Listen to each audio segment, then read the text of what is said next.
Jealousy is an emotion that when we see someone doing, acting, performing something, and they get good results. Perhaps it could be praise. Perhaps it could be, rewards. Perhaps it could be recognition. Deep down inside, we don't feel happy. We don't feel happy, and we feel unsettled, and we start seeing that person for their achievements and perhaps how it affects us. And it's not so much how that person affects us. It's about what that person did that they got what we wanted and we didn't get that affects us. So jealousy is really not about another person. It's about what someone else does, and that resurrects or brings alive or brings to the surface or brings to our attention what we didn't do or wish to do or couldn't accomplish.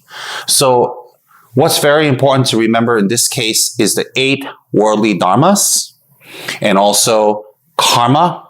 That's very, very important.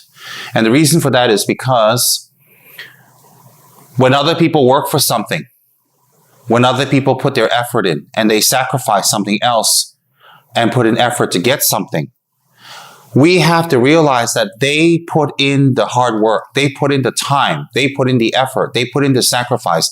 They put in what we were not willing to put in or not enough or maybe not able to. So they got the result. When they get the result, we must feel happy. We must rejoice for them. Why? It's a democratic, karmically driven world. A democratically, karmically driven world is what do I mean by that? What I mean by a karmically democratic driven world is that if you create the karmic causes, you can have the same results. So if someone else creates the karmic causes, they can have those results. So if we truly believe in a universal philosophy thinking of karma, we have to rejoice. Why do we have to rejoice? Very simple. They create the karma, they got the results. How come if we do something good and we get the good results, wouldn't we want other people to be happy? Wouldn't we want other people to rejoice? When we do good things, when we do positive things and we get the good results and other people are not happy, then we feel sad because we say, look, I sacrificed so much. I gave up so much. I really put so much effort and I'm still not recognized. I'm not appreciated. I'm not thanked. And they say bad things. They feel jealous. Well, look, same thing goes the other way around. If we truly take refuge in karma, then jealousy will become less. Why is that? Because karmically, that person created the causes to get what they are getting. And on a very universal level, you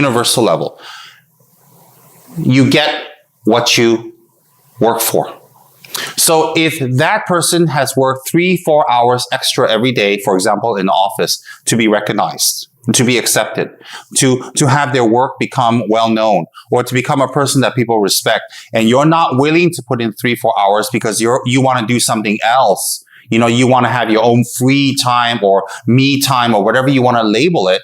Well, if you don't get the recognition that they get, you shouldn't be jealous because they put in the 3 extra hours, and that could be 21 hours a week, and you didn't. So if you put in the 21 hours extra per week and you get the recognition and the appreciation, wouldn't you want everyone else to be happy? So therefore, karmically speaking, it's like this.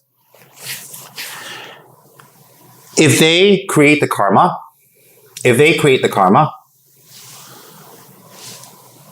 they get the result, you have to accept it on a very deep level. The deep level is that karmically, they have created the results. So if you're jealous of that, if you're unhappy about that, then you're truly not accepting karma. You're truly not accepting the way the things work. You see, because you can't not put in the hours, put in the sweat, the tears, and pay your dues and still want the results. That's not logically possible. So therefore, when we see other people with good results, when we see other people, they get respect and they get praise and they're appreciated and people really like them for what they're doing, we should in fact rejoice. When we rejoice and we contemplate on karma and the karmic results, when we rejoice, what happens? We create the karma to start countering our jealousy. It will not change overnight. It will not disappear overnight. It will not go away overnight, but it will start going away because we start recognizing where our mind is coming from. So therefore, if we take refuge in the Buddha, the Dharma, and the Sangha, out of the three refuge, the most important is the Dharma, because the Dharma is what really saves us from us. The Dharma is what really saves our loved ones from us. It is what saves the loved ones from us harming anyone around us, them or anyone else. So when we take refuge in the Dharma, one of it is to recognize karma. When you recognize karma, you will accept the fact that other people can do better because they put in the effort. Look, if you're psychologically always scared, you don't want to offend people, and you don't want to push yourself to do more because you don't want to offend, your fear of not offending people offends people. Why? Eventually, you're not doing what you're supposed to do. You're not speaking what's on your mind. You're not pushing yourself to the next level. And instead of worrying about one or two people you might offend, although you're not wanting to, you're not benefiting 10 or 20 people you could have if you've spoken up or said something. So therefore, when you are so worried about offending people, you're so worried about other people in the wrong way, you don't benefit many more people that you could have. So similarly, if someone who speaks up, they're direct, they're open, and they're very honest, and then because of that, they get praise. Because of that, they get appreciation. Because of that, people listen to their opinions. Because of that, they make headways. You shouldn't be jealous because you are attached to your face. You are attached to your appearance as opposed to benefiting others. No one can speak one word and everybody agrees. But if the majority gets benefit, why not? So similarly, another thing that we need to consider is that when we are jealous, we are not doing something to benefit others. We're not doing something that because we want to help others. We are not doing something because we're having the other person's benefit in mind. For example, if we are doing something to benefit others, then it must be free of the 8 worldly dharmas. One of them is to receive praise or appreciation or name or fame or thank yous or a position. Now, if we're doing things with the motivation of ourselves, pretending or feigning or thinking we want to benefit others, but that's not really the motivation, then we will not feel happy if we don't get appreciated. We will not feel happy if people don't thank us. Why? Very great masters, very great practitioners, very great people that are not even, of a religious background.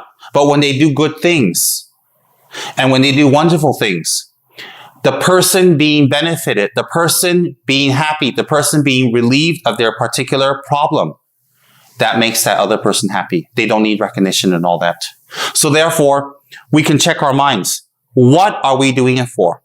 If another person does something good and we feel jealous, definitely it is a clear indication that we are not doing our actions with the benefit of others in mind, that we are doing our actions for one of the 8 worldly dharmas. For example, praise and recognition or material benefit. So if we always live our life according to the 8 worldly dharmas, we will always have jealousy. We will always have the lack of peace of mind or sadness or loneliness or rejection or moodiness. One of the direct results that one can have as a result of having the 8 worldly dharmas intact, which is very bad, is moodiness. Your mood will go up and down because when someone else gets recognized and you don't, you feel down, you feel unhappy. And the bad thing is, if we let this jealous energy or jealous thought or mind or attitude remain, it's very harmful. Why? Then pretty soon, whatever anybody does that's good, we can't take it. Whatever positive comes out for other people, we can't take it. Pretty much we can't hear any good news. We can't hear any good things. We can't even relate to anything vaguely related to us that happened to someone else that's good. Why? Because it would resurrect what we did not do or what we should have done.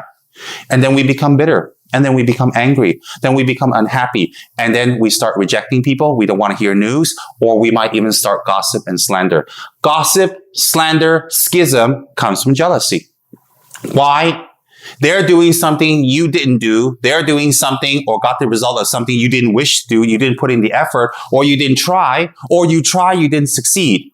So instead of rejoicing for them, we say negative things. We create slander. We create unhappiness. We create words that make other people feel not so good, or we attempt to make them feel not so good about something that happened good for others. I repeat, when we talk schism, when we talk down, when we put other people's achievement down and we're not happy, it is not about the other person. It is about us and our jealousy going out of control. When our jealousy goes out of control, pretty much we become bitter, we become angry, and we cannot recognize, or we don't wish to recognize, and we don't want other people to have happiness or rewards for what they have done. And that's very dangerous. And jealousy will make us bitter. It will make us alone. It will make us segregated. And that's not good. No one deserves that.